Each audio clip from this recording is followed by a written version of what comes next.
Bosman, Mont. Just as citizens suspected of conspiring with foreign governments should be investigated and prosecuted in the present, those who committed treason in the past need not be glorified.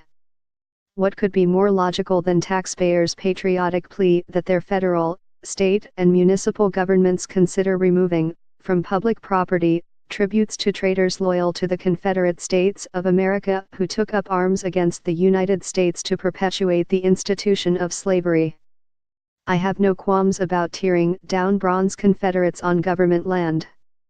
And I descend from one of those men. My paternal great-great-grandfather Stephen Neela Carlisle served as a private in the Confederate States Army.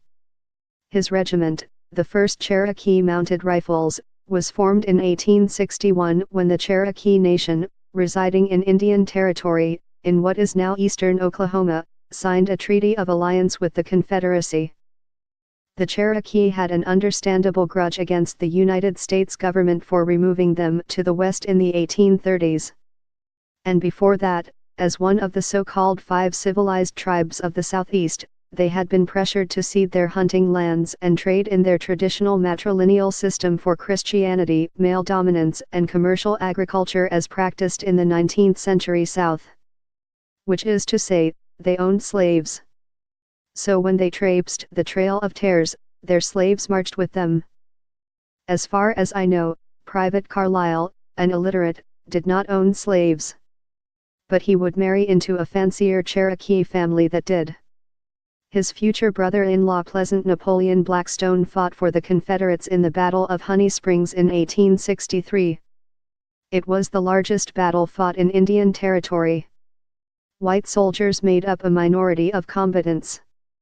Cherokee, Creek, and Choctaw Confederates fought a Union coalition of the Indian Home Guard, including Delaware, Seneca, and Shawnee, plus some rogue pro-Lincoln Cherokees, as well as the 1st Kansas Colored Infantry, one of the first black units in the war to engage in combat.